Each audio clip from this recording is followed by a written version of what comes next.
What is up, New World? Just Game Master Coaching here, plopping out another New World video for you guys. Today I wanted to talk about the Runeglass case and the actual cutting for your gym slots and what that actually takes and what you'll need to farm to actually be able to get those. So starting out, what you guys will end up doing is going to the weaponsmithing place. And inside of the weaponsmithing place, what you're going to look for is these Runeglass cases. There is a lot of these.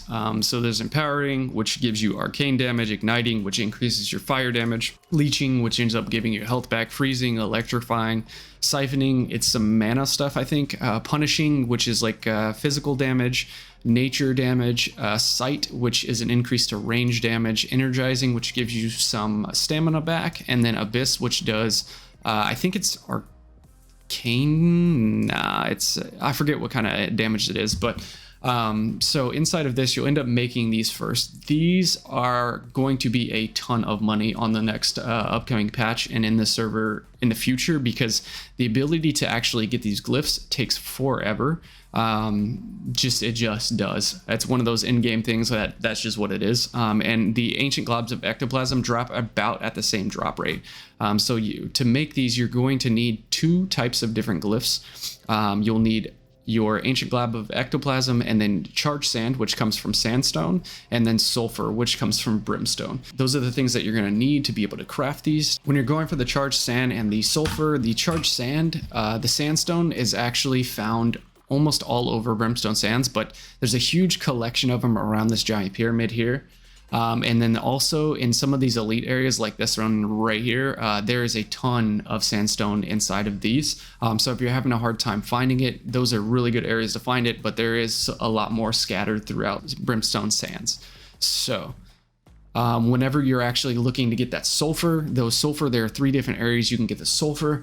They're like these piles of ground areas with like smoke coming out of them. There's three different ones. There's one here, and there's one here. There's quite a bit of the brimstone itself in this area. These have a little bit less, but I think it's this bottom area actually has scorpions that whenever you kill them, you can harvest them for sulfur. And they spawn pretty frequently. So if you're having a hard time actually collecting the brimstone from brimstone itself, or the sulfur from the brimstone itself, being able to come down here, killing these scorpions is going to be huge for you to actually get that sulfur if you're having a hard time. The next thing I wanted to show you guys was the glyphs. All of the glyphs spawn in different areas, and depending on what kind of Runeglass case you're making, the glyphs are harder to get or easier to get. Some of them are in normal areas, some of them are in elite areas, and I wanted to show you guys that really quick. So right here you can see the sealed glyph, food glyph, gift glyph, water glyph, mountain glyph, and the river glyph, all on this left side right here. Are all in normal areas. These are the different areas. Gates of Selaka, I'm probably going to butcher all of these because the names are nuts. Castrum Vitricles, so Hemopolis, all of these are the normal areas in which you get these glyphs right here. And then on the right side here, the night, the sun, above, shadow, chaos, strength, and destruction glyph are all going to be found in elite areas. And all of these are dropped from monsters, and they're also dropped from like the supply crates, supply caches, the coffers, urns, ancient chests, and stockpiles. So whenever you're going into these areas to get these glyphs, you'll farm these chests and kill these enemies. The drop rate for them is super low. I think the more and more luck you have, the easier it is to get. But it still takes quite a bit of time to actually farm these out, and I feel like it's going to be a requirement to actually have a full set of luck gear with pearls in and all of your trophies. So if you guys can start working on that stuff now, so that way whenever this actually comes out, you'll have a gear set that's 625 that you can go out there with luck gear and harvest these things, because these things are going to be a ton of money on the server whenever the update pops out. So I wanted to show you guys this as well. All of these different Runeglass cases, what they do, and kind of what that looks like. So the empowering one, which does arcane damage, is an elite in a normal area that you have to get those glyphs from. Igniting is 2 elites. Leeching is 2 normals. Freezing is a normal and elite. Electrifying is 2 elites. Siphoning is an elite and a normal. The punishing one is 2 elites, the nature one is 2 normals, sight is 2 elites, energizing is 2 normals, and the abyss one is 2 elites. So most of the ones that give you a significant amount of increased damage, like the fire, I don't think the ice. I think the ice is one normal and one elite, but most of these ones that give you an increase of damage are either going to be 2 elites or a normal and elite to actually get those Runeglass cases. The more supporting role Runeglass cases like leeching and siphoning and stuff like that are like 2 normals. That's going to kind of be your grid of what you're gonna need. These elite areas have tons of mobs in them, so being able to form a group and get groups together that all have these like full trophies and full luck armor sets to actually go out and get these, you guys are probably going to make the most amount of money whenever this ends up coming out. So this is, I just wanted to throw this out there so you guys have the information on where you actually go to get these glyphs, where they drop, what they drop from, so that way you guys have that information. And then the last one that I want to talk about is the ancient globs of ectoplasm. Those are going to be in different areas than the glyphs themselves. You can see down here in the black with white font, Jupiter's Grove, the Great Bazaar, Neapolis, the front lines, all of these places are going to be dropping the ancient globs of ectoplasm like they do the glyphs. So you have to go into these areas and actually farm out 3 globs of ectoplasm from these guys. Again, your luck sets are going to impact this greatly, so make sure that you have that. And that's going to be what you actually need to be able to make these Runeglass cases. Once you actually harvest the sandstone for the charged sand and the brimstone for the sulfur, what you'll end up doing, you'll end up coming to the smelter, and then inside of the smelter you'll end up seeing sulfur. So this will be where you actually create your sulfur from sulfur chunks.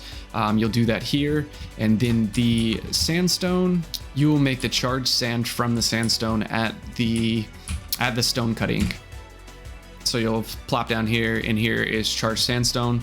Both of these you actually get a significant amount of XP for, so if you're wanting to get your aptitude boxes from stone cutting or smelting, both of these are going to help tremendously do that. So I wanted to give you guys that information so you know how to make that.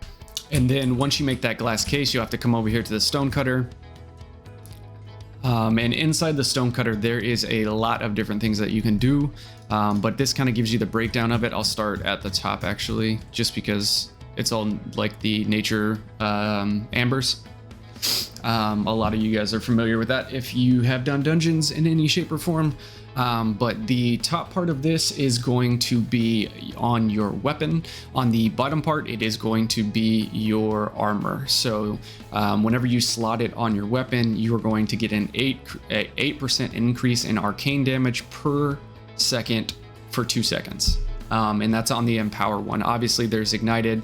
It gives you a burn, which deals 8% fire damage for 2 seconds. So these are going to be your, those are going to be all of your damage ones. It's going to be a 8% damage for 2 seconds, is kind of the way it's looking. And then the leeching is a get health back, which is a gain 3% of your damage as health, a 2-second cooldown. So all of the ones that are support oriented usually have a 2-second or a 3-second cooldown.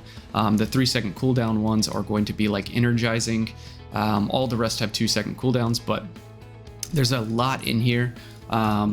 There's going to be a damage increase for all of the damage ones, so you'll get the damage increase on your armor or on your weapons at the top, and then on the bottom you'll get a damage increase on your armor as well, where arcane attacks do a 2% increase in damage, and then the same with fire, 2% increase in damage whenever it's actually on your armor.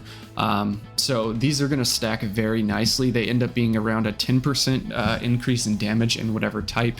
There's also like melee damage do an additional 2% damage, so that's on your weapon, and then on your armor your attacks do an additional 1% damage. So it's very, very nice additive to the game. It's going to give a pretty significant boost to your damage just in general. So I wanted to share that with you guys, kind of what that looks like and everything like that, what it takes to actually make them, the different ways that you can slot different things on here, what it kind of looks like.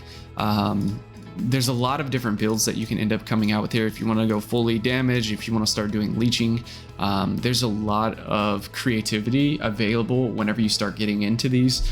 So I'm super excited for these, to be completely honest. So I hope that gives you guys a really good understanding of what the Runeglass cases look like, what you're getting from them, what it's going to take to craft them and get them, to get the materials, the glyphs and everything like that. I hope this super helps you guys. I'm very excited for this update whenever it actually goes live. I wanted to share this with you guys so that you had that information. I will be coming out with some more videos pretty soon, and I will catch you guys in the next video. Peace.